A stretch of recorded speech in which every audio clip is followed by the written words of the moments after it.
Trevor, you want to hit that 0 for me? Oh, those are loud. I might have to adjust those a little bit. How do we sound, ladies and gentlemen? Hello, welcome. Good morning. So I hope we're not too loud. You'll be. I can turn it down a little bit. You'll be happy to know, ladies and gentlemen, that if you are one of those absolute monsters that listens to our podcast on 100%, you'll know that we lately have had a bit of a buzzing issue.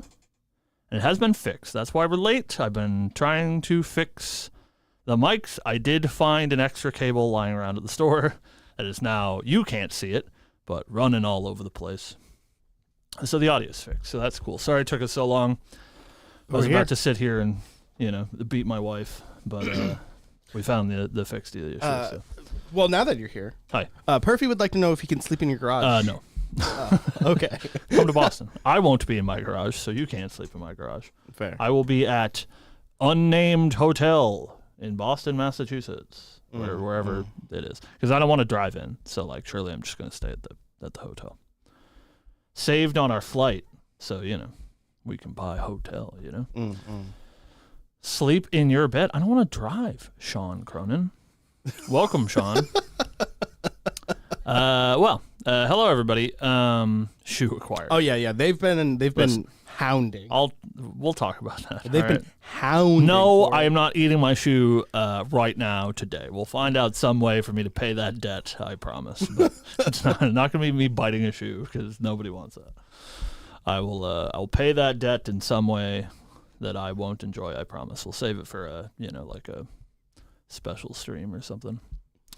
Some sort of celebrator. I guess for our 500 subscriber celebration event. High five, Stephen. We did it. Woo. I applied for our membership and our monetization today. YouTube sucks, so that'll take about a month, is what they said. But hey, that's all thanks to you guys. Well, thanks. Thank you. Thanks for watching our silly, stupid show. Yeah. We appreciate it. We can now have members and super chats and stuff. Not that we want your money, but we're gonna hopefully do some cool members only stuff for those of you that want to give us a dollar or whatever. It's not going to be anything too crazy.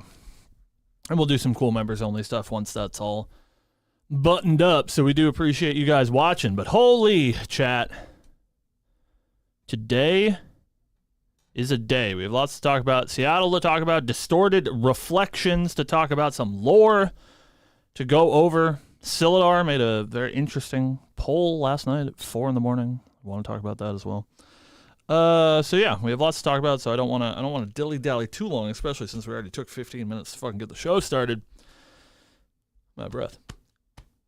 Yeah, lots of DTR talk, and I promise you, it's worth it. You can tell everybody right now.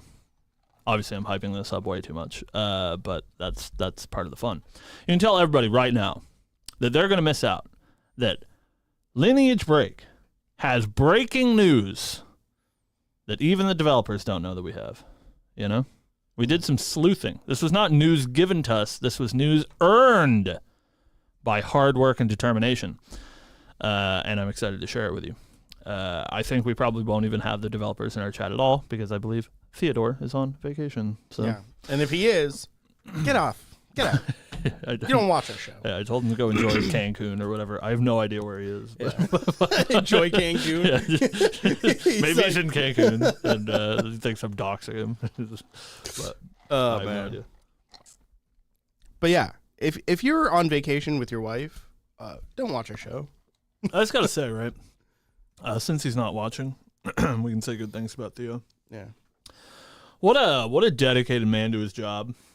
Or I messaged him yesterday because I needed help setting up our regionals or whatever because our account was fucked up. And he answered within 25 seconds. And it was only after a 10-minute conversation that he was like, yeah, I'm on vacation, so I haven't been answering anything. I was like, well, what are you fucking talking to me for? Go and, deal with that. Have vacation. So thank you, Sean. I appreciate it. I miss you dearly. I miss your face. Come, let me kiss it. Yeah, please come. Do not come, or whatever. That's the meme, right? Okay. So, hi, chat.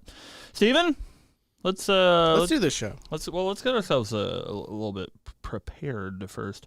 And pull up Seattle first, right? Yep. Oh, what the?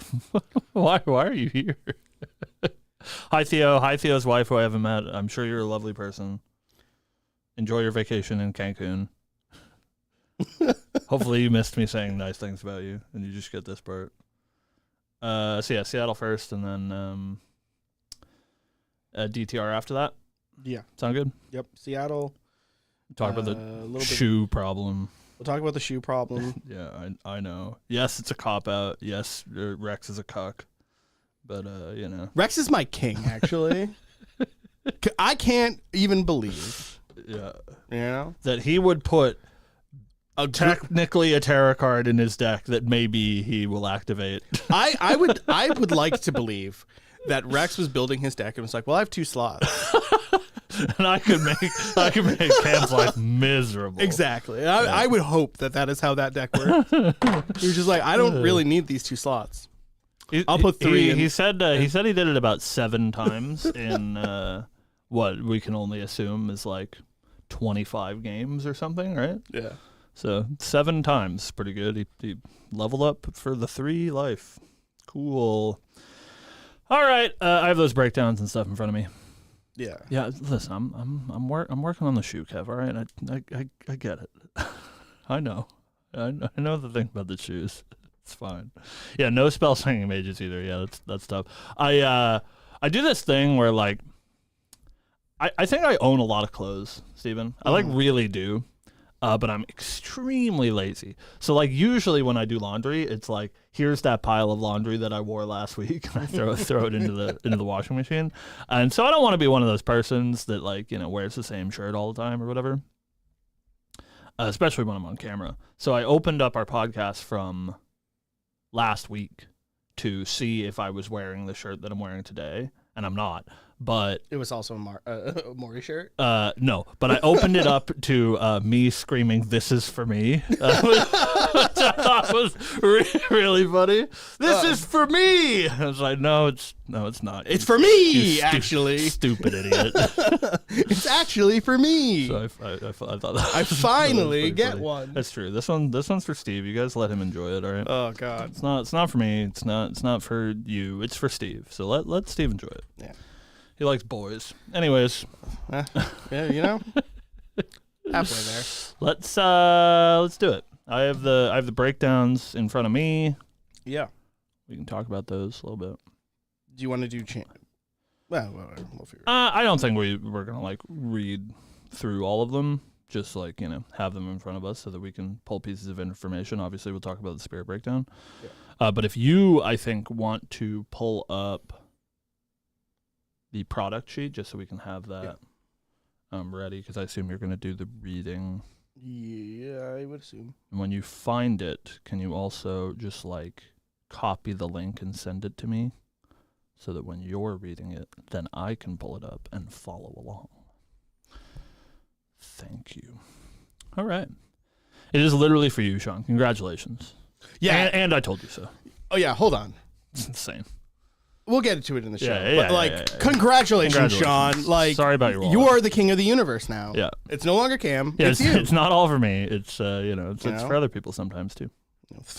Within 3 months, you're getting infinite. Yeah, it's insane that we're like assumingly getting a new Diana in MRC in 2 months, and then a month after that you're getting 3 more of them. Right. Which is also something that we can talk about. Which people have obviously noticed that part, but we will touch on it.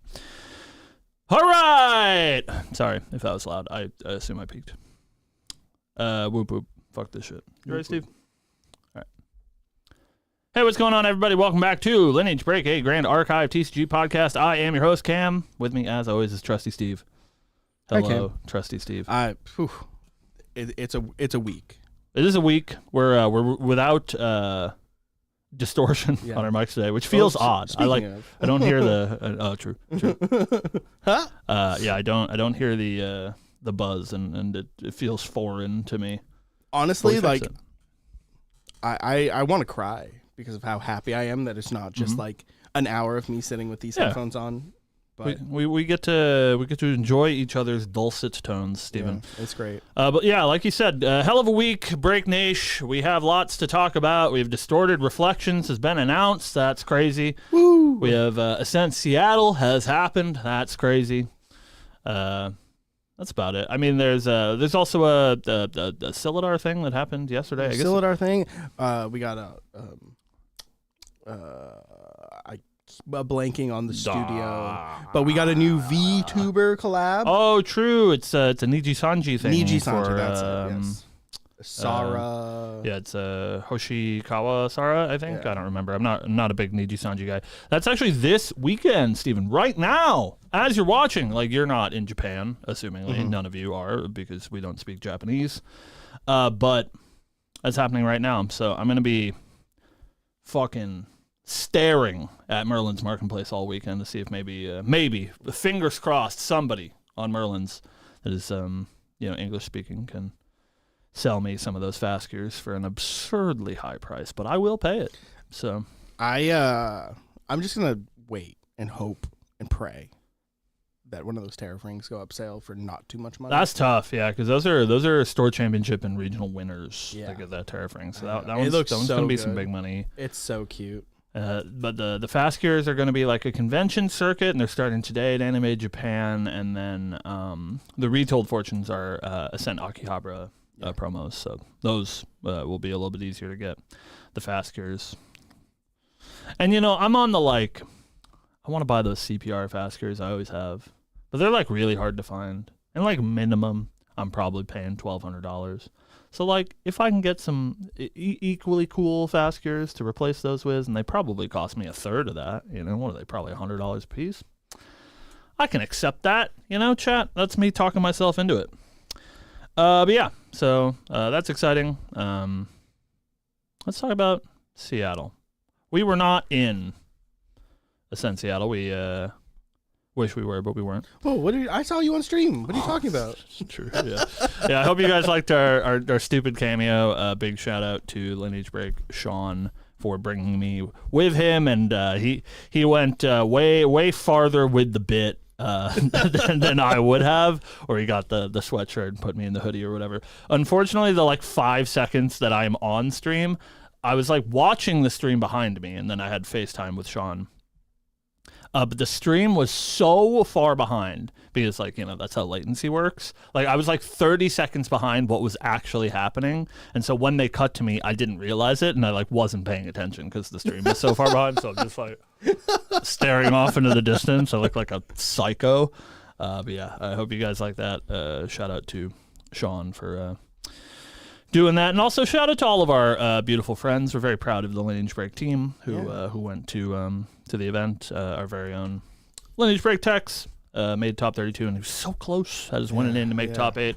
Ended up 18th, I think. Unfortunately. But so getting close. Dream crushed by another friend of ours. Congratulations, John, for making your top 8. Yeah, congratulations to Jahan Kalong for making his top 8. He deserves it. He's been grinding, and this is his first one, so we're very happy for him. It was it's a lose-lose and a win-win, right? Because two of our close friends were battling each other for the winning in, and at least I have to take it with the glass half full that at least one of them made it. Where if they weren't playing each other, maybe neither of them made it. Who knows, right? So. Also shout out to Sean for playing Green Park Rangers at the event, who's probably the only person playing Diana at the event, let alone an ally stuff. Well, that'll change soon. That'll change soon, and we'll talk about that shortly. Also, something we have to address, Stephen. Oh. I know, chat, listen. I said some things last week, and I would like to defend myself, I think. But I said some things last week regards to Scepter of Awakening, one of our spoiler cards, and that I would eat my shoes or something if it made top 32, let alone top 8. And it did make top 32 and let alone top 8, thanks to one Chess Club Rex. So thanks, Rex, I guess. My king. in what I'm going to say is a technicality. It doesn't mean that I'm not gonna, the pay my due. I'm not saying that. However, I would at least like to appreciate that it is a 0 Terra cards in the deck, playing Dao Chan level 3 for the 3 life mostly. But whatever. We're not gonna dwell on that. No, I am not gonna eat my shoe right now. We'll figure out something. Obviously, a human being cannot digest a shoe, so I can't actually eat a shoe because it's impossible. We will figure out some way for me to be punished for my transgressions. We could get a cake designed like one of your shoes. Well, yeah, but then I'm just eating cake, right? Yeah, the chat wants me to be sad. I'm sure it's. Listen, if that's what we're for, I'm for eating shoe cake, but we will find some sort of ample punishment. Ooh, I like that. Oh my lord! Perfy in chat says you can cosplay Blanche. She's right there. That's actually not so bad. That's like not miserable actually. That's I'm wearing a skirt, but the rest of it is probably fine. She's a very modest lady. Somebody finds me a Blanche cosplay, I can't fucking. Do you think I can make that? No, I can't do that. Surely you just need to get All right, thank you. Chad agrees that we can do that. As long as I can find a way to make the costume. I am no cosplayer, so maybe we can ask Rex's fiance, who is a cosplayer, to help me figure that out.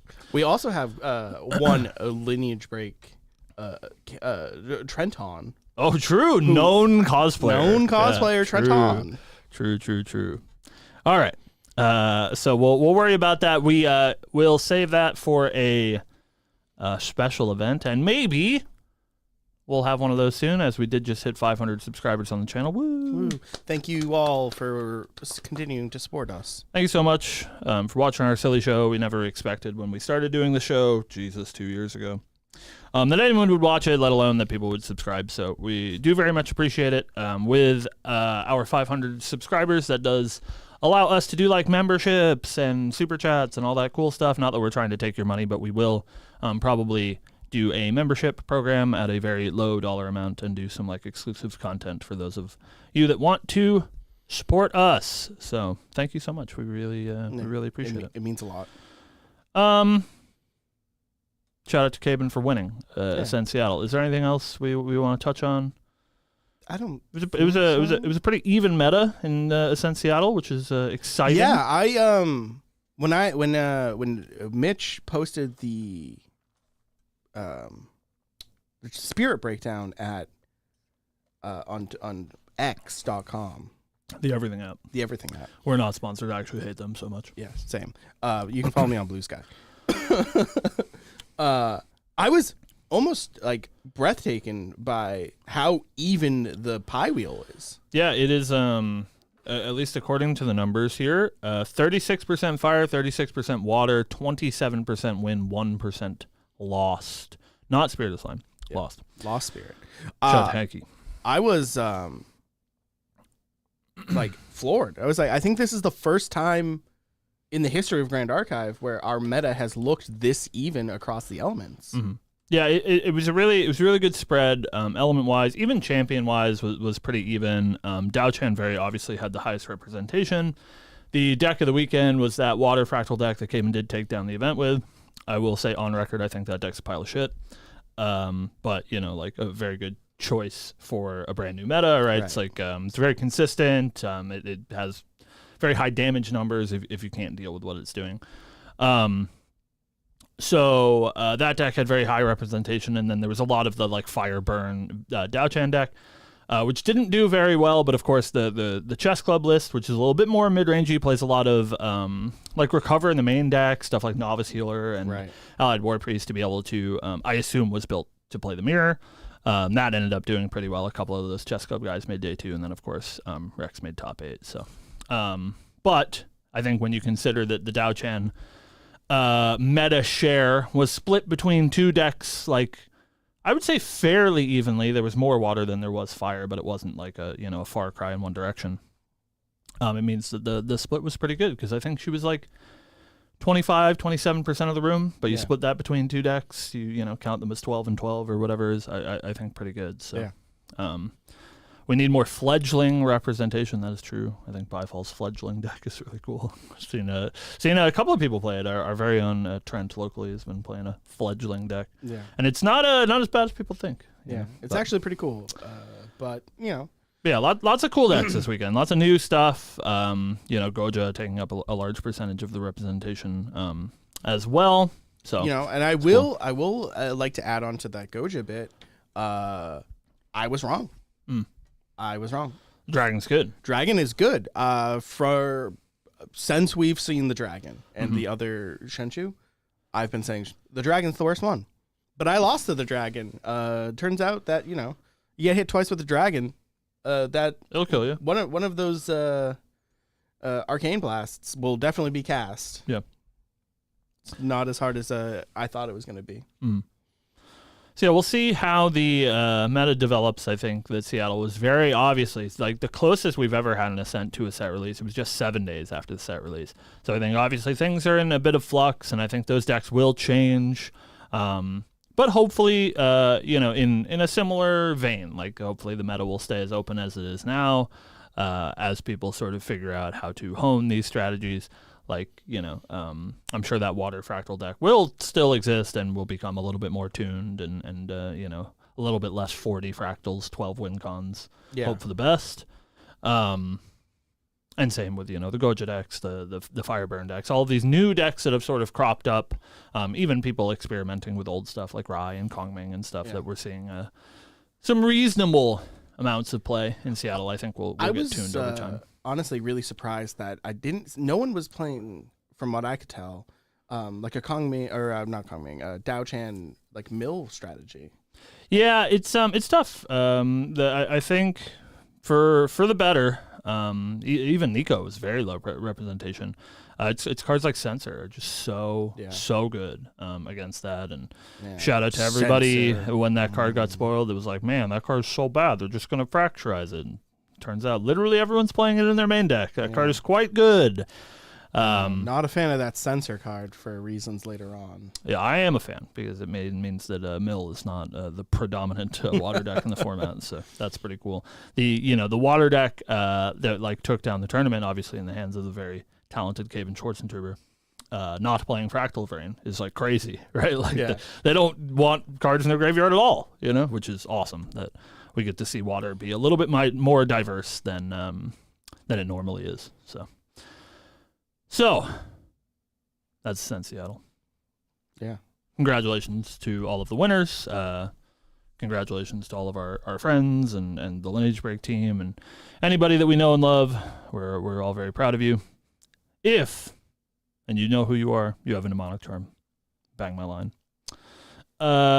So, guys, you've been waiting for the important thing. Also at Ascent Seattle, I don't know if you guys knew, at these Ascent events, they do a little presentation at the end of the event. And leading up to the event, we were getting all sorts of spoilers, sneak peeks about DTR, at the time unnamed, was going to be announced at Ascent Seattle. We were getting these black silhouettes of champions. At the time that you heard from us last, we only had the mage cleric silhouette, and then maybe 12-ish hours after the show last week, we got the Guardian silhouette. I think that one was pretty clear to most people that it was going to be Guardian. But big sword mean Guardian usually. Yeah. So DTR has officially been announced as Distorted Reflections. They've officially announced that Diana is coming back. We are getting a new Guardian named CL, and it will be a Ranger Guardian focused set, much like Ambi was a Mage Warrior focused set. Steven, how you feeling? I've simped before in the past, and I bet a lot of people that are regulars of the show will understand or judge that I've jumped on bandwagons before and said that I would do something, and then I never did. True.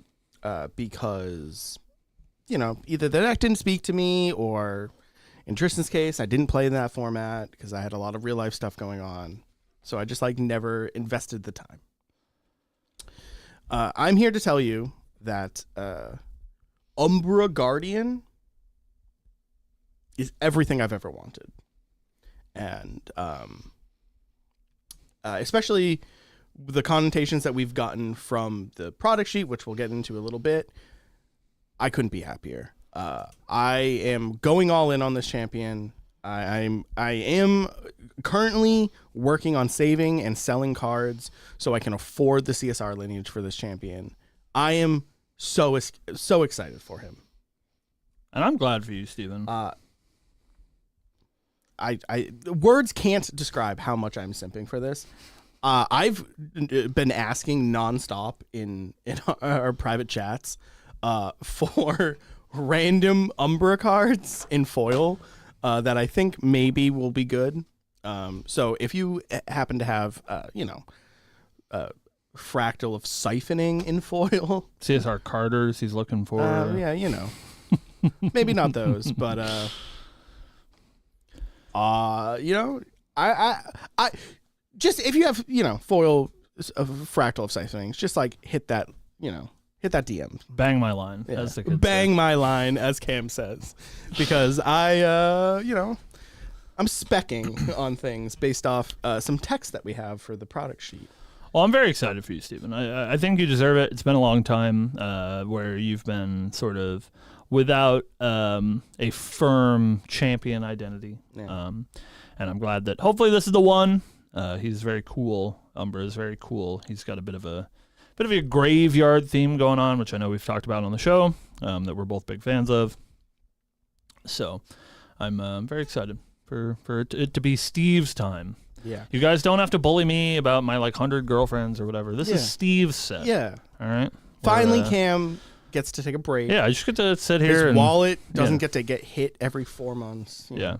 But surely, set 8 goes crazy with the cleric stuff, and he has to simp again. Yeah, who knows? They're always gaslighting. Siladar told me the other day that I am going to be a Diana simp, and I refute that very much. She is extremely cute, but Ranger is not for me. We have a local Ranger player, our beautiful Sean.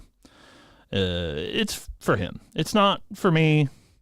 I'm not going to play Diana. Yes, I understand her aesthetic is very up my alley. I'm sure she'll be a very cute and cool magical girl, and I'll be very jealous of all of you Ranger players. But I am not a Ranger player. I cannot start down that path, bro. It's just too much. I would like to point out. I'm out. One Andrew Texera. Yeah. This is Ranger cleric. Yeah, sure. I mean, if she's a cleric, I'll play her. But I don't think that's absurd, right? If she is my class, sure, I'll play her. If she's dual class, a level 3, she's a cleric. She's a flip champion, who knows? Speaking of flip champions, Steven wanted to talk about that. Yeah. So, for a while now, I've been on this weird, because, we DTR, and with our constant looking into the lore, we had that clip from Regaling Regalias. Talked about it last week. We talked about it last week, where there is a reflection theme. And now that we have, distorted reflections, I've been on this theory that maybe the champions are split. And there's a dark and light version of each champion. Where our level 3s might be DFCs. Yeah, maybe. Because they talk about that. They talk about the reflection of your dark self a lot. Diana's fighting with a lot of inner demons and stuff. There's a lot of text that leads to believe that maybe this could be it. It's true. We're very excited to talk about the lore, but I think before we get to the lore, which we will of course talk about today, we want to do some looking at the text for all of you gamers out there that don't care about the lore and just care about new cards and shiny things.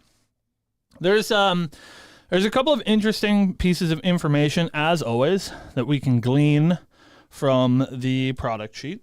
We'll start with the first couple that are pretty easy, that I'm sure everybody has noticed.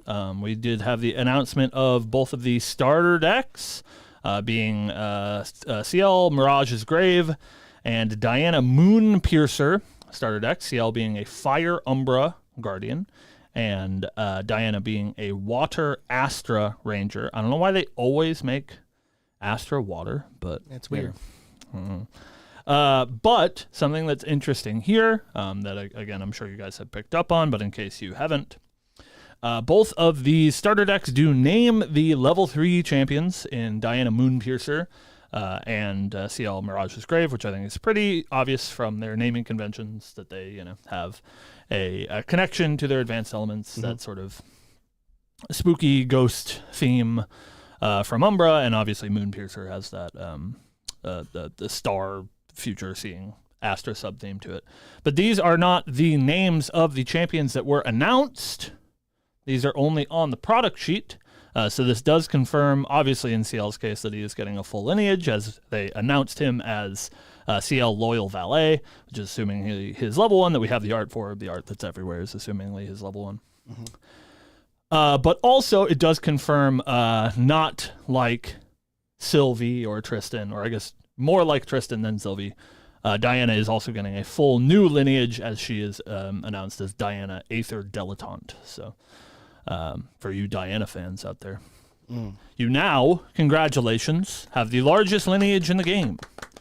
You have two full lines, 2 level 3s from ALC, and then maybe more Diana champions from MRC. We will see about that sooner rather than later. Yeah. But yeah, so that is something to note on this sheet.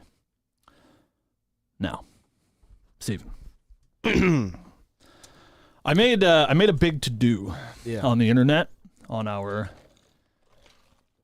X account that you can follow us if you are on that terrible app, that we had made a discovery.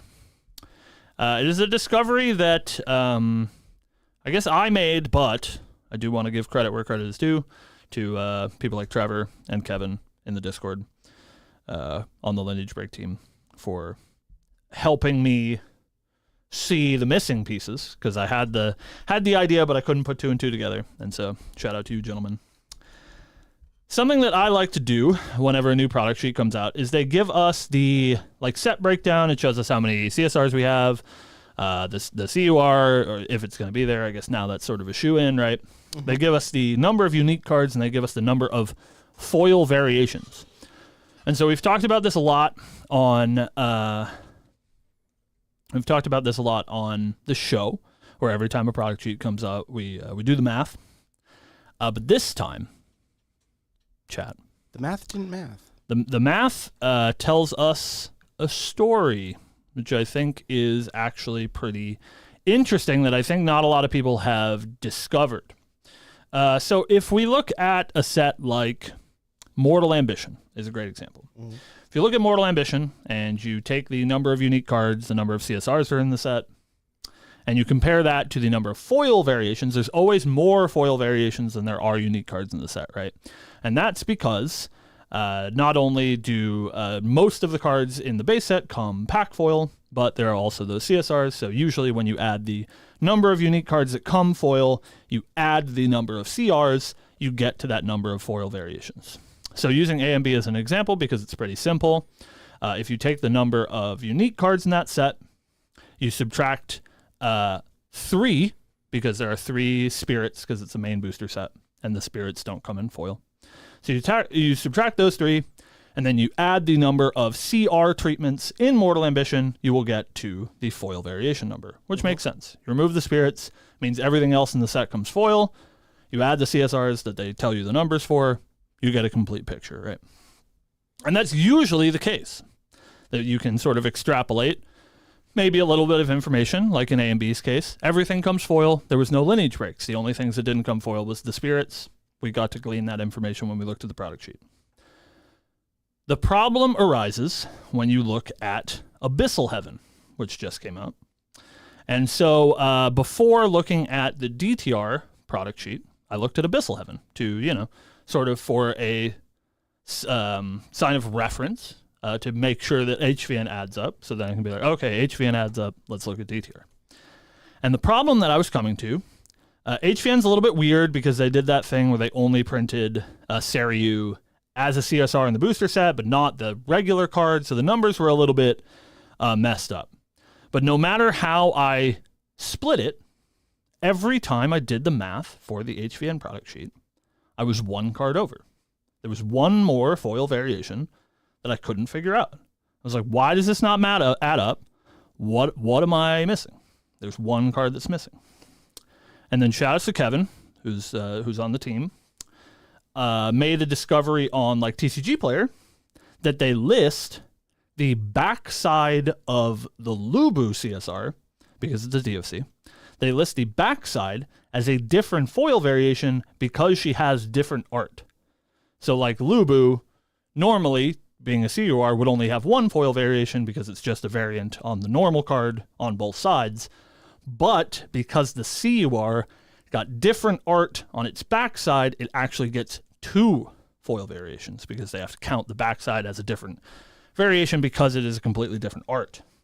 And if you do that, that means that HVN adds up. That's where that extra card came from. It was the DFC backside of the CUR. Mm-hmm. So, ladies and gentlemen, it's a mouthful.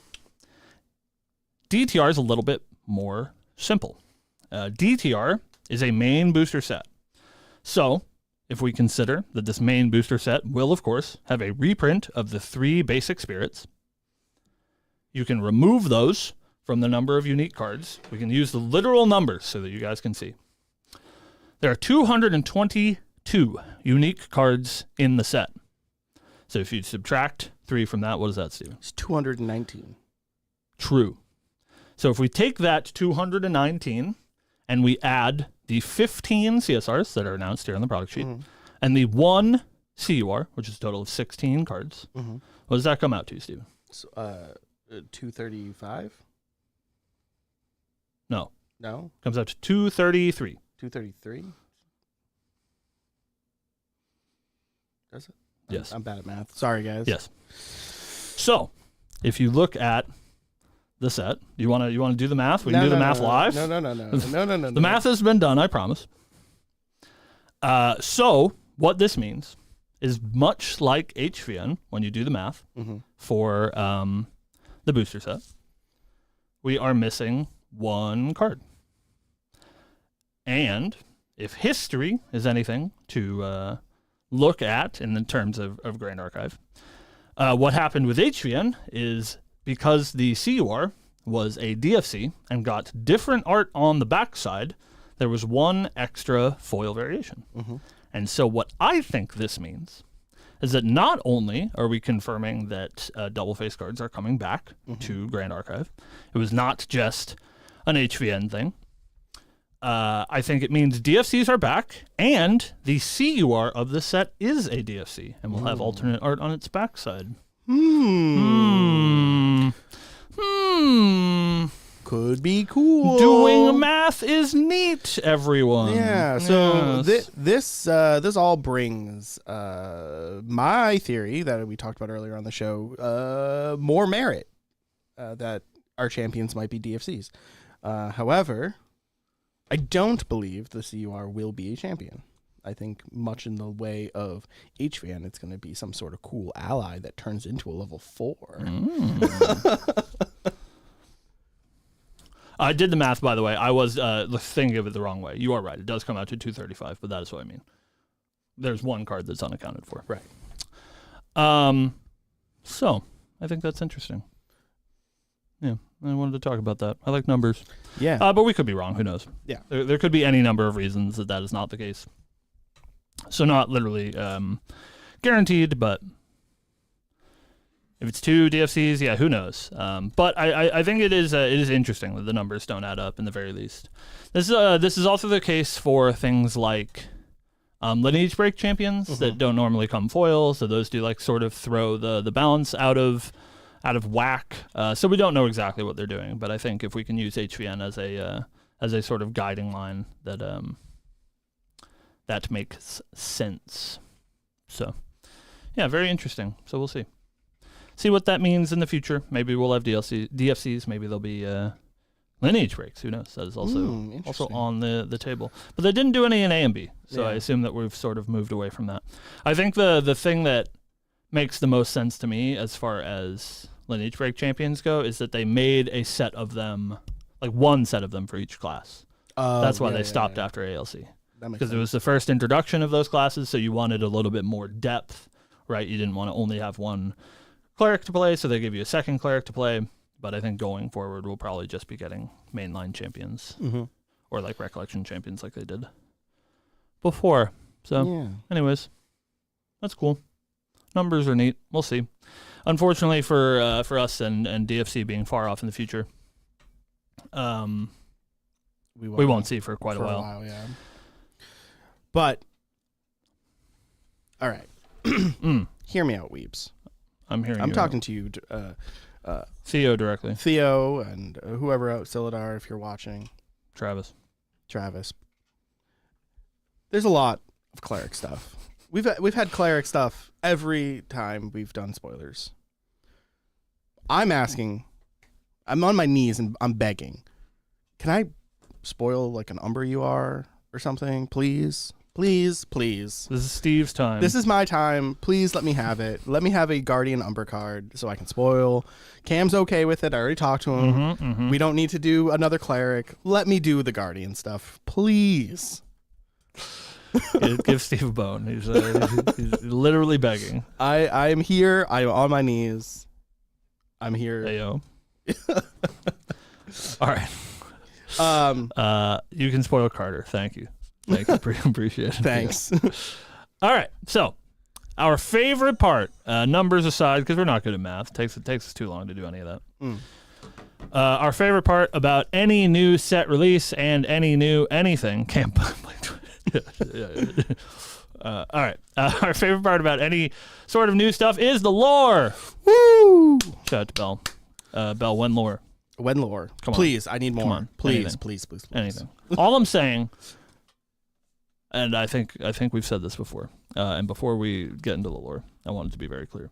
I'm super, super happy with the setting for the new set. I think it's unbelievably cool, and I think it gives Bell and the team a lot more room to explore and do their own thing and do storytelling that doesn't have that sort of like baggage like Three Kingdoms does, where they do have to sort of abide by some rules, right? So I'm super, super excited to hear more about DTR. And I think this world is super interesting and very, very cool. And we'll talk about that a little bit. But please give us a conclusion to, HVN. Because every set that's come out in the history of Grand Archive, we don't have any conclusion to the conflict. Is Dao-Chan dead? Is that why Lubu's mad? What's going on? Yeah. Please, one lore. But we'll have plenty of time for DTR lore because it's so far away. But we do have some interesting things to talk about and lots of speculation that we can do with the lore. So, as we normally do here on the show, we're going to take a quick read with you using Steven's sultry tones. Yeah. But before I do that, I would also like to just congratulate Bell. Congratulations. For being able to design a character fully for the first time and in CL.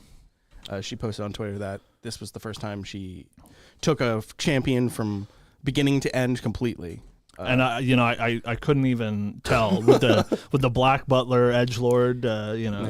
Edgelord together strong. If you put them in a lineup, there's no way that I would be able to point to that one and be like, that's the one that Bell made, the Black Butler character. Yeah. We had a little exchange on X, and it was a little All right. Yeah. Let's see.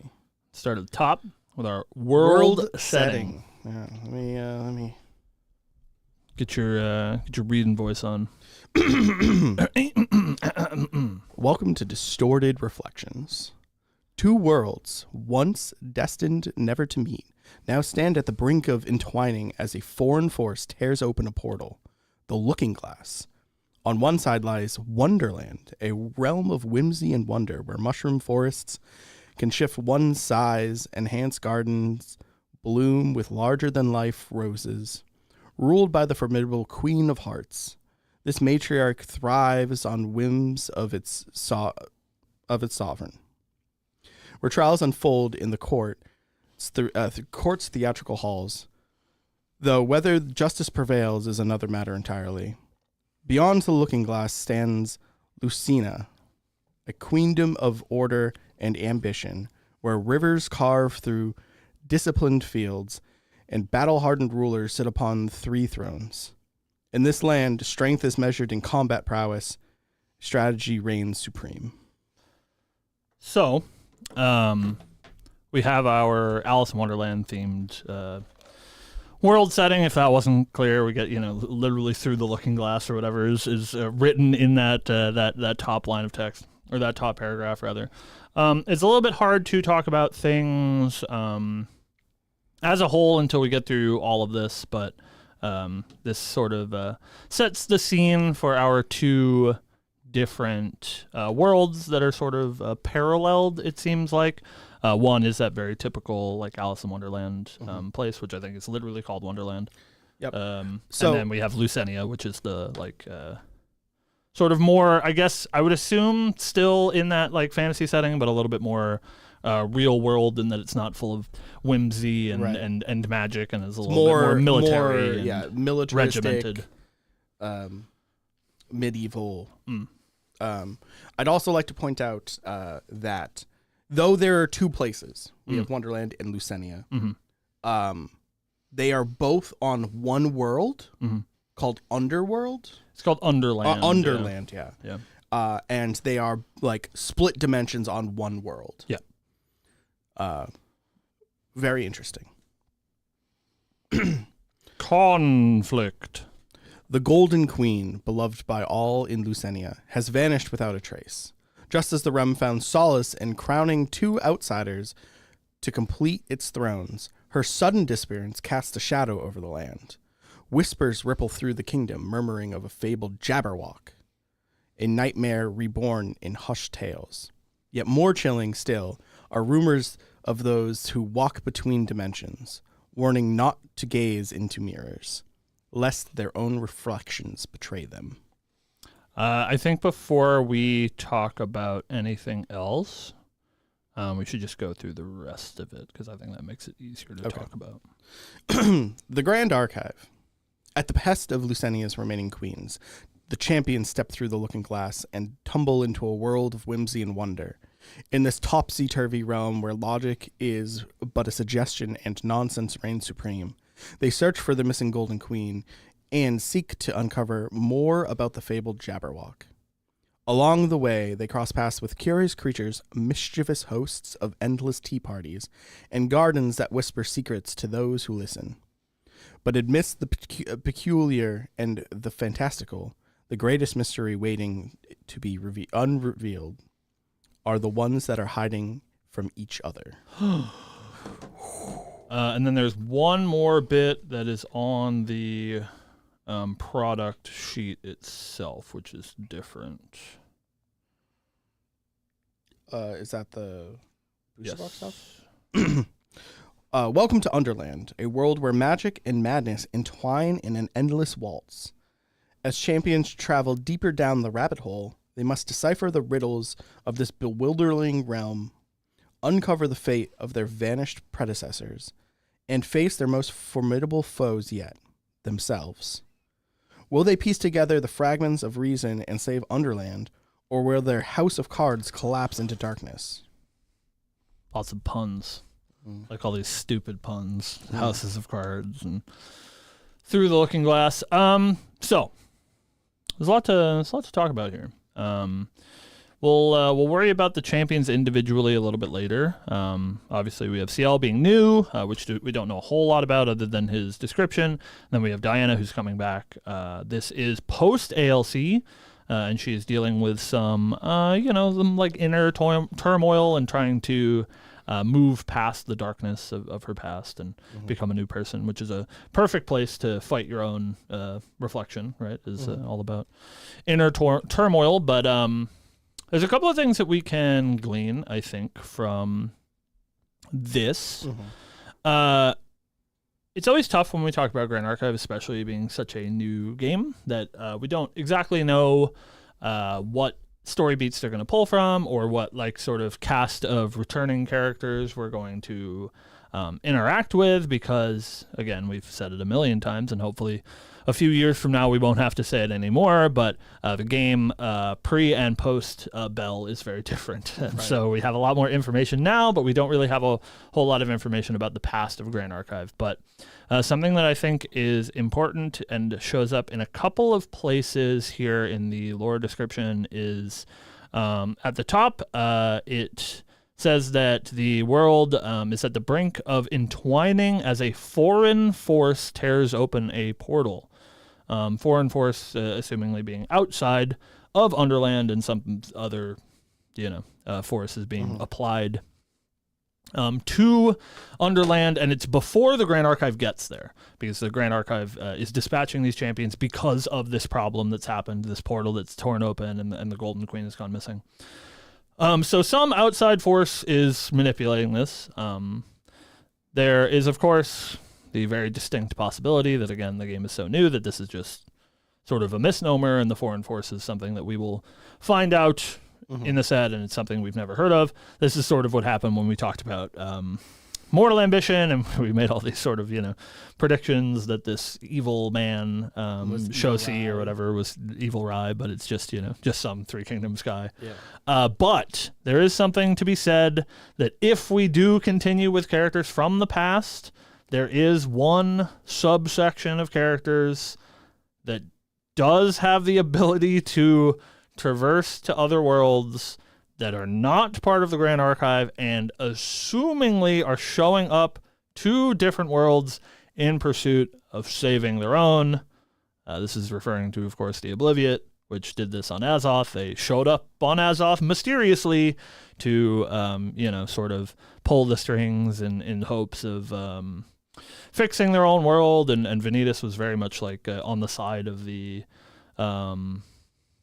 Alliance that was trying to start the revolution, and maybe that's because the power of the Mercurial Heart or something was something he thought he could leverage to save his own world. So anyways, maybe Vanitas has something to do with this. Possibly. Foreign force tearing open portals is probably something that not a whole lot of people have access to, but again, this could just be a new villain that we are unfamiliar with. I would also like to point out that there's another champion that we don't know the fate of that could be it. That is true. Please tell me it's not fucking Tristan again. It could be Tristan, because Tristan also has the ability to transverse worlds, and she's not part of the Grand Archive. True. But also, maybe Merlin gained the power. Oh, God. To transverse worlds. Yeah, maybe. Because the last time we had issues with Regalcy, it was Merlin. Taking control, killing Uther.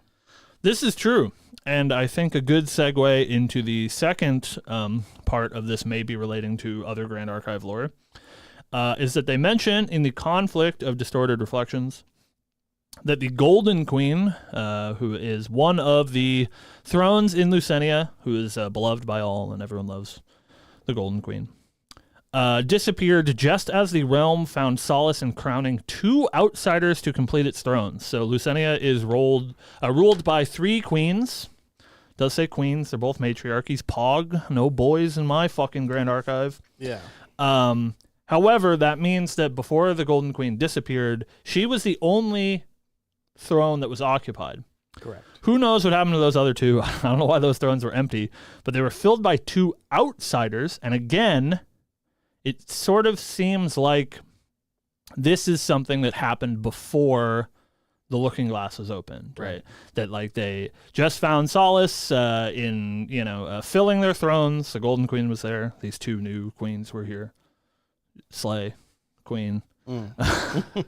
And then this Looking Glass thing happened. The Golden Queen disappeared, maybe kidnapped into Wonderland is the assumption. But who are these outsiders that have claimed this throne? I like, we know Belle. She's a great writer. And I just always assume that these aren't like filler words that are put in here. Like we do very specifically use the word outsiders, which you didn't need to do if it wasn't important. Right. Like the thrones being filled wouldn't even need to be here. You could like have this whole conflict where the Golden Queen that everybody loves, she went missing, and now they have to go find her. but they do specifically mention that 2 outsiders take up 2 thrones in Lucenia. And we do, like you mentioned earlier, have a lot of people that could probably do this. Tristan, Merlin, and this Nico. is Nico, sure. And this is the world in DTR that is sort of ruled with like a militaristic view. So these are people that are nominated based on power, not like, democracy or whatever. They're like, nominated to be queen because they are strong, right? And so obviously Grand Archive champions are assumingly more powerful than most beings on most places, right. Especially ones like Merlin or Tristan that have already reached their sort of level 3 status as a Grand Archive champion. Gives them these sort of, demigod-esque powers. So that's also something to make note of. There's a couple of outsiders sitting on some thrones that maybe we'll get back to at some point. And you had mentioned something about the queen's disappearance. Like, there's 2 empty thrones. It does reference that they're like trying to find what happened to the queens as plural later on. The Golden Queen is who they're seeking. They search for the missing Golden Queen and uncover more about the fabled Jabberwock. So, assumingly, the other 2 are there, I think. Yeah. Peculiar, for sure. Oh, I'm sorry. It was in regards to the 2 remaining queens that they go do it. So surely the Grand Archive is sending Diana. Yes. Because she is a Grand Archive member. However, CL might not be a Grand Archive champion. Yeah, I sort of assumed that he was. He's very much whimsical in his art here. That's true, but like Kongming and Goja are also both like Mortal Ambition or the 3 Kingdoms characters, right? That are Grand Archive champions. True. I would assume that he's a GA boy, but maybe he's not. Well, I'm just gonna read the little blurb that they give about him on his starter deck sheet. He's a nervous valet whose true power is only revealed when his mask is donned. Who is the real CL?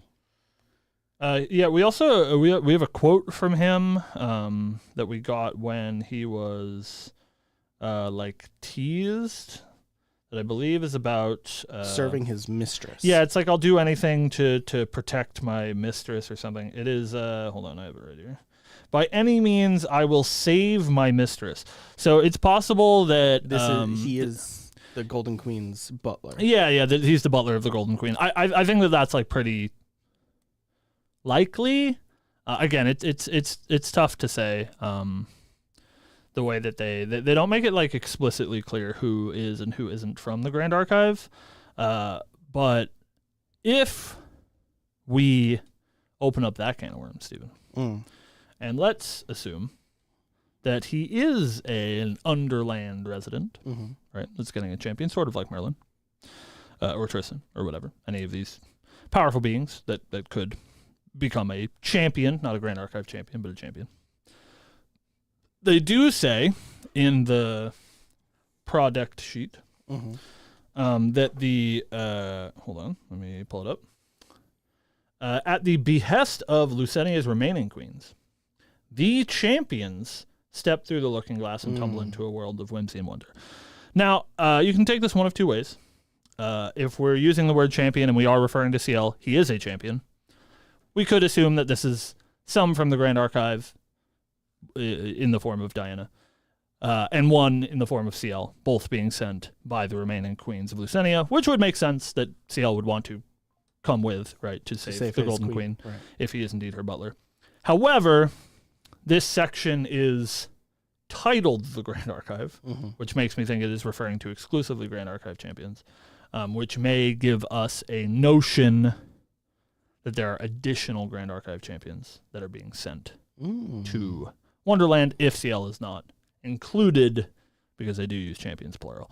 But I do think he's probably included, and he's probably just sort of like, it's hard for them to write everybody as a like homeworlder GA champion when they want to give them He could set flavor, right? He could be similar to Tony, where Tony was a GA member, Sure, but then stayed on Azoth. it's possible. He's described as nervous, which would make me assume that he's maybe new to the job, but perhaps not. Oh, that's true.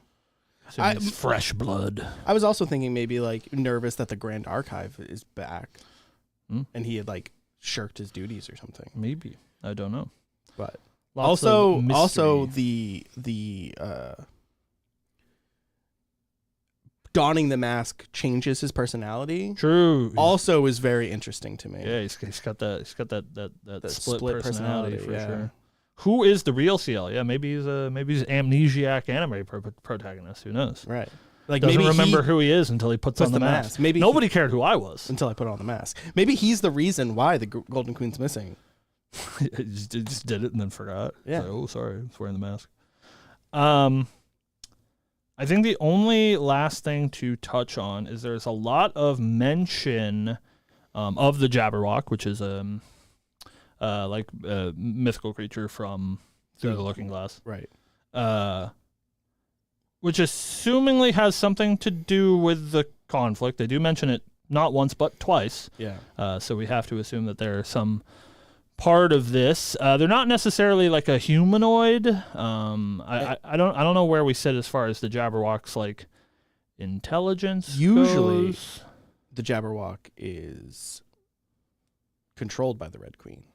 Oh, interesting. Yeah. Interesting. Usually in Alice in Wonderland Through the Looking Glass, the Red Queen is the villain. Off with their heads. Right. Yeah. And they even mention that she sits court, but it's not always like a fair trial. Yeah, it's interesting because they refer to the Lucenia queens, like the Golden Queen, right? As that name, and so the assumption is that the other thrones are like, you know, the Red Queen or the White Queen or whatever. But they refer to Wonderland's ruler as the Queen of Hearts, which is also, you know, the Red Queen, right? But like maybe in a sort of otherworldly sense. Reflection? Yeah, so like maybe the Red Queen, Lucenia, is not evil, but her sort of Wonderland reflection in Wonderland is evil and is responsible for capturing the Golden Queen, you know? Interesting. Maybe using the Jabberwock. Right. Assumingly. Which is like usually a big, like, what, it's like a chimera-esque, like, it's big like a dragon, big, right? Yeah. So big dragons, maybe. You guys love big dragons, right? Right. Maybe that's our Seawar. That'd be really cool. Yeah, I don't know. I think that's it. My classic catch, yeah, we love Charterwalk.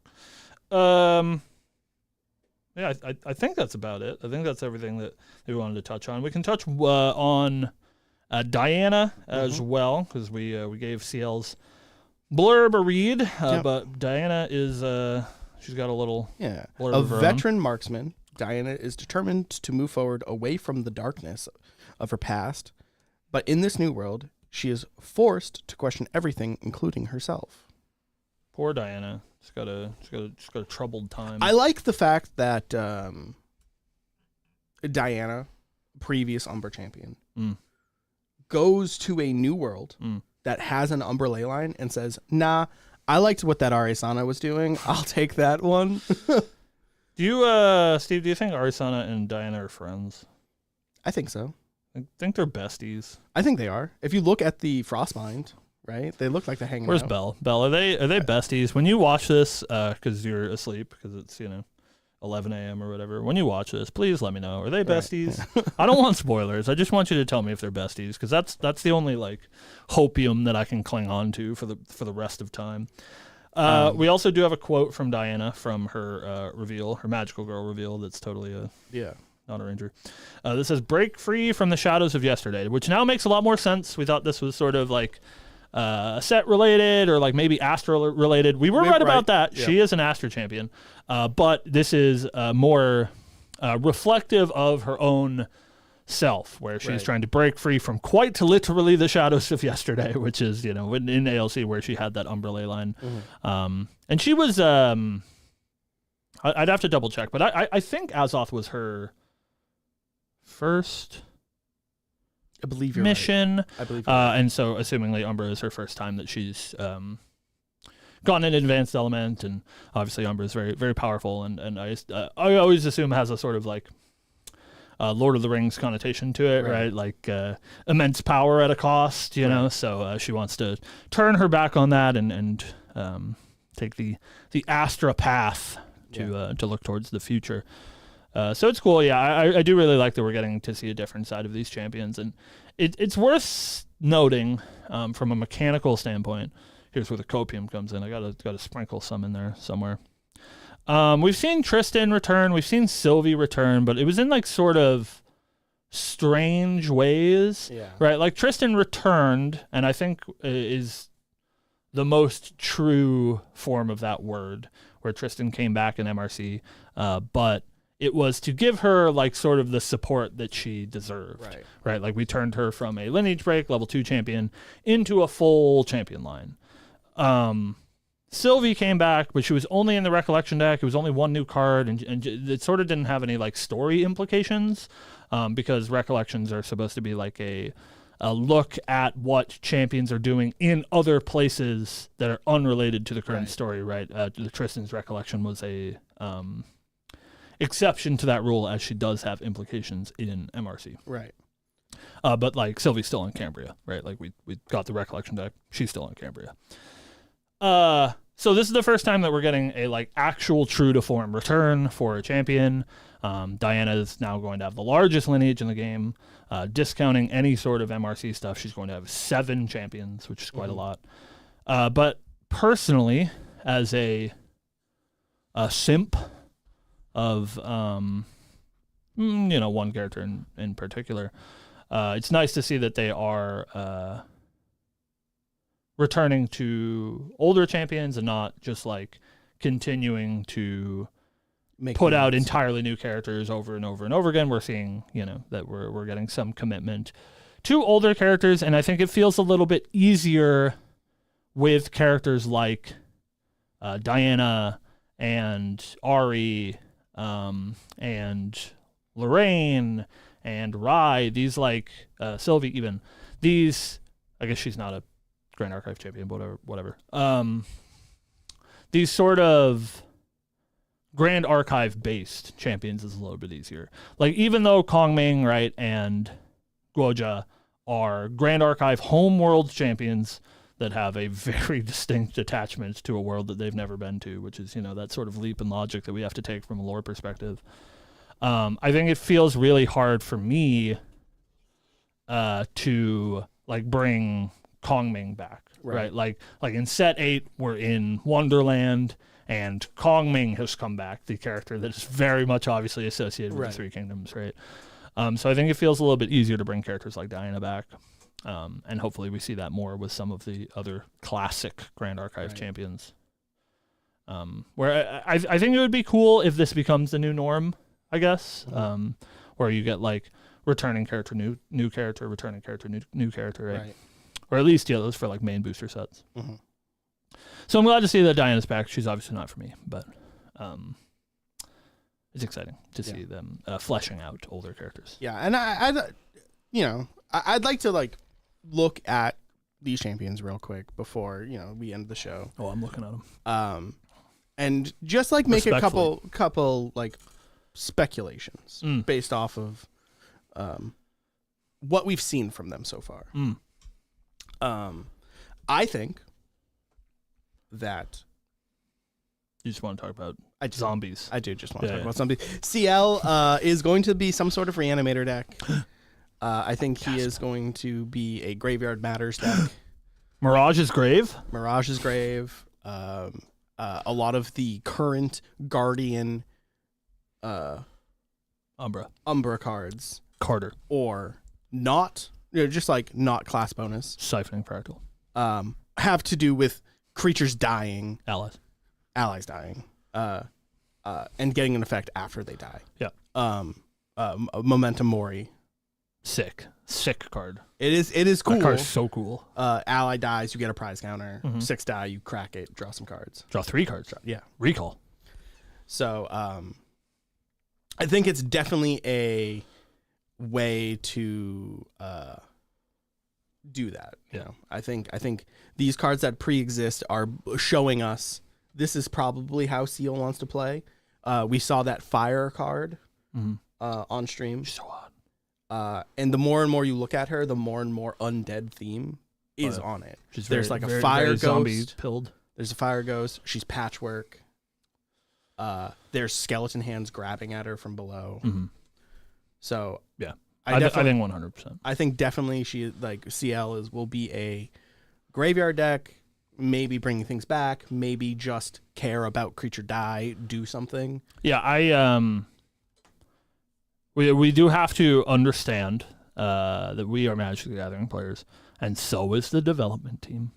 And yeah, a lot of the current Umbra pool that is not directly connected to a champion, stuff like Carter and Siphoning Fractal, has that sort of aristocrats feel to it, caring about creatures dying. I really like how Shadowverse handles their graveyard decks, where they, anytime a creature dies, obviously it's a digital game, but anytime a creature dies, you get like a resource, and then once you have enough of X resource, cards get text, right? They're like, oh, if 10 creatures have died this game, this card has additional text, right? Which is a little bit harder to do in a more traditional card game, but I think that those sort of themes are cool. I think like literal reanimator, and when we say that, we're referring, of course, to Magic the Gathering, putting creatures from your graveyard into play, I think feels a little bit like boring and less fun, a little bit more high rolly. So I do hope that you're right, and it is sort of a ally death matters, number of allies in graveyard, et cetera, stuff like that. But I think it is insane to think that CL's not a graveyard matters deck, especially something to note as well. This is not the first time that they've done a cadence like this, and we can look at HVN, the set prior, our current set, to look for maybe is there anything that we see in HVN that maybe is for the future and could care about graveyards. I think there's a card that we talked about earlier in the show. Right. What was that? Censor? Yeah. I think main deckable, everyone's playing Censor. Cards in graveyards lose all abilities. Right. Seems like maybe with CL in mind. Chad also mentioned Drowned Exorcist, which is the same way. Ways to remove the graveyard. Brackish Ludist turns off floating memory at least. Things that will care about graveyard matters. But I assume that he is not going to be this like self-mill deck, at least not designed by the dev team, as a self-mill deck that we've seen in the past. He is a Fire Identity in his starter deck, and I think it'll be more about discarding cards or playing cards and removing them from the field. More cremation rituals than Fractal of Rains. Maybe he'll care about them going from the field rather than being in the graveyard. But I could definitely see it pointing to that. Now on the other side, talk a little bit about Diana. Who knows? I think she's gonna shoot magical arrows. But I think it would, again, we point to cards that don't have class bonus in that element. Things like Cosmic Bolt. I took a look. Granted, this was when I was still in my Copium era, where I was assuming this was going to be an Astra Mage champion. But I did look at the Astra pool to see how many cards don't have like class bonus or like very clearly Ari specific text. I think it is just Cosmic Bolt and Astrocyte. So I'm curious how they're gonna go about this. I think there's like two schools of thought, right? She's obviously going to be an archer. She has this magical bow and arrow in her art. We just again a bow and arrow support in AMB, where we saw the first introduction of actual bows and arrows, and picked them all up now. Pick up your whatever that terrible level 2 normal bow is, because she will be shooting arrows and not bullets. But I'm curious where they're going to go with the Astra mechanic, because unlike Umbra that we've seen a couple of times, this is going to be only the second time that we see Astra, And Ari is sort of like a very parasitic champion, it feels like all of her, or not parasitic, the other one, other way around. Symbiotic? No, she's very selfish. All of her cards are very Ari-centric, right? Like they're all about herbs or specifically cleric class bonus star calling, right? Yeah. So it's hard to know if star calling is Ari's identity or if star calling is Astra's identity. I think is very unclear. So I think we're either going to go one of two ways, where they're going to give Diana sort of like Shadow's twin, right? Like access to Astra bows and arrows that like maybe glimpse and allow you to do the star calling thing if star calling is the Astra mechanic, or we'll see her do something completely different if they want her to have her own in Astra mechanic. But I think that the most important thing is you look at like Astra Sight, right? I think that glimpsing is very much a key part of Astra's identity, so I assume she'll do a lot of glimpsing. Is about looking at the future, right? So even if she's not doing star calling, she might get her own glimpse mechanic, right? Or maybe we just give her, like bullets with star calling, which would be insanely sick, because that is a problem that she has for sure. Like producing. Yeah. You always have to spend your materialize to get your bullet or your arrow or whatever, right? And if you make those main deck ammos a little bit more reliable to find, right? Because the problem that she has is like, well, the only way that I get to have an actual materialized step is if I happen to draw an incendiary round. Right. So that would be very cool. That's cool. Yeah. So like an Astra arrow, you can that has star calling. Right. Yeah. You start calling it out for 1 or 0 or something. Yeah. Another cool thing with that like glimpse star calling is you can just play Cosmic Bolt. Right? Yeah. It's cool, right? So you attack. Bolt's a good card. Right. You attack with your glimpse bow. Yeah. You find a star call. You maybe find 4 or 6 damage. Yeah. It's not going to be the same way that Ari does it, surely. But like that's what Ari was doing. I know that you guys may not know this, but she did exist before Polaris came out. That's what she was doing before that. She only had 4 bolts in her deck, right? And you were just like casting them for 6, and they're still pretty good. I just really like the aesthetic of like, Diana pulling back a magic arrow, loosing the magic arrow, and then you find the Cosmic Bolt and it splits into 5 blasts. Yeah. It seems really cool. Yeah, it does seem cool. They put me in a corner, Steve. They put me in a corner, and it's the best thing. Silidar, if you watch this, I know he's asleep, so he's surely not watching. But I assume he watches the show after it airs. He did the best possible thing that he could do for me and the worst possible thing that he could do for his bottom line. And he told me that I was going to be a Diana player. And so now I have to say no out of spite. I feel like, no, you can't control me, tax man. Yeah. I won't be doing it. Yeah. So very excited for all of you. Not for me. All right. So we're just going to, let that one go. But yeah, I think they're both very cool. I like Umbra and Astra a lot as elements. I think some of the elements that we've gotten in more recent times have felt a little bit more fleshed out, so it's more exciting to see those. Like I'm sure the next time that we see Arcane proper or Crux, or I guess we did see a little bit of Luxem this set, but I think when we see those like more classic elements, the second time they'll feel a lot more distinct, but like as somebody looking forward to something, I'm way more excited for like Astra and Umbra cards because I feel like we have a more complete picture of what they can do, where like I don't know what I would even describe Crux as. Crux's identity is cheating, right? Is something that the developer said once. So I'm very excited for Astra, Umbra.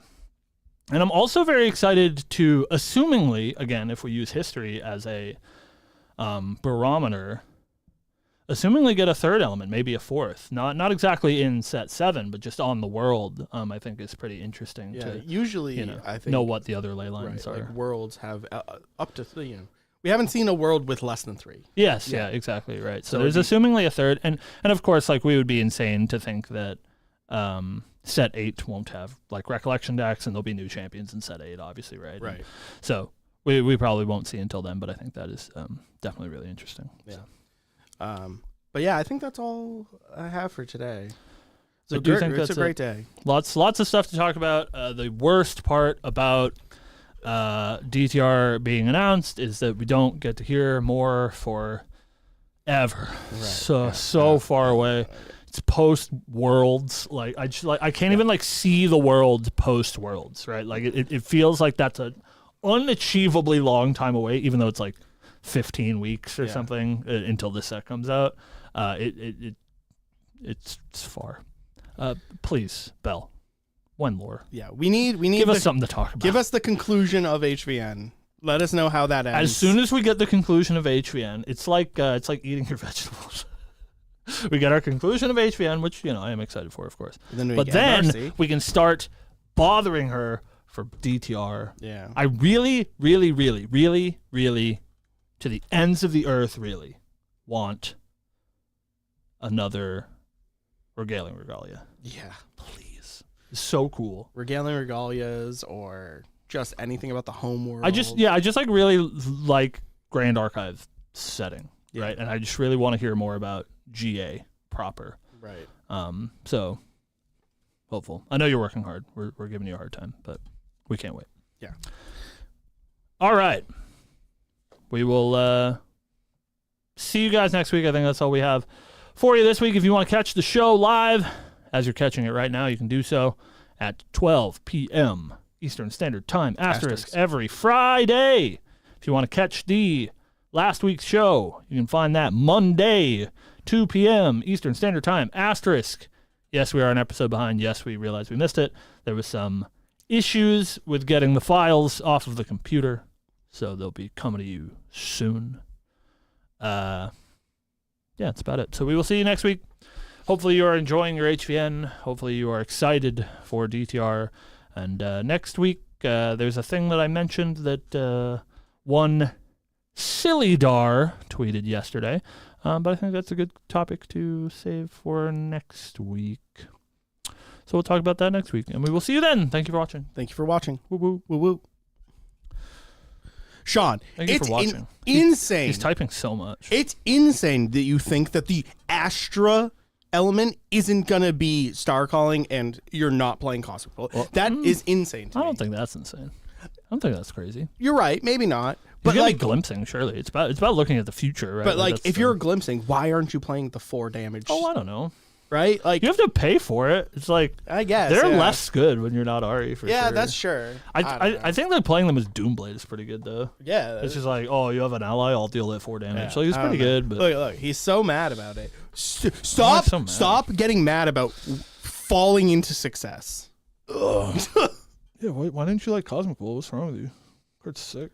She's not Umbra anymore, dude. Get over it. That's my thing. Get over it. Grow up. Grow up, Came Doug. Out of a bubble, Doug. Trying to tell me that I'm wrong? That's a good one. Yeah, thank you guys for watching. Yeah, Cosmic Bullets. Yeah, I hope they give her own thing. Dude, like, ALC Alter.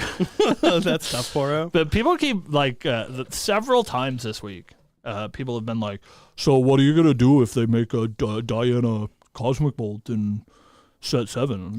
I'll be psyched, and I'll replace all of the ones that I shuffle into my deck with the new ones in foil. Like that sounds great. Right. And not only that, right? Like, they won't get confused. Yeah, there'll be different art. Like, right. I'm really hoping it's in SP3 if it's not in set 7. So, yeah, like, I hope so. That'd be cool. But of course, I didn't get to it. Listen. I don't want to take your time, so I don't want to do it on the show. I can just do it to you personally. This is your time. This is not for me. However, our huge copium, since Diana and Ari are the best friends, is that we get Ari in set 8. But yeah, Diana's in trouble. Ari comes and saves the day. She's Umbra. She does curses. Oh my god. It's that Leonardo DiCaprio gif of him biting his fist. That's me right now. Yeah. Yeah. Please do. Handed me the dragon deck. Had 4 different arcane blasts. What a fucking psycho. Yeah, he had what? He had a foil SP2 or 1. Yeah. The CSR. Foil. The one he stole. First ed. Mixed ready is not based. That's psychopathic. 2 CSR, 1 foil, 1 first ed. Yeah, that's so funny. Yeah, don't worry about the shoes. It's already been decided. I thought I was wearing a dress. Yeah, well, there's some people came in late. They didn't know. I know, it was Sean Cronin that was typing. Oh. He was here. Yeah, that's fair. Cam will be wearing a dress. Listen, here's my caveat, all right? If I'm going to do it, it's got to look good. Like, I'm not doing some, half-assed. I can't wait to see. Cam so if somebody gets me a lead on a nice one, I don't know if you noticed the chat. Oh, wait, Travis. What? Our 2 Giga Whales in chat. What does that say? Travis? All cosplay with you? Oh, Thoughts? Yeah. I like this. What kind of dress can we put Poro in? Oh, I don't know. But our Travis, our 2 Giga Whales in chat, 1 LB Sean and 1 LB Travis. Yeah. We're already talking about splitting the commission. Perfect. So don't worry. Nice. Don't worry about it being nice. You can come in and measure me. It's got to be real tall. I'm real tall. I can't wait to see you in these. Yeah, dude. That's not so bad. I'm wearing tights right now, like basically, right? They're right here. Yeah, fair. I ain't afraid of that. That's a look. That's a look for sure. So put a couple of dungeon guides. Oh yeah, we all just dress up as dungeon guys. She's cute. That's lore compliant as well. First spoiler card right there. Yeah, our beautiful lady.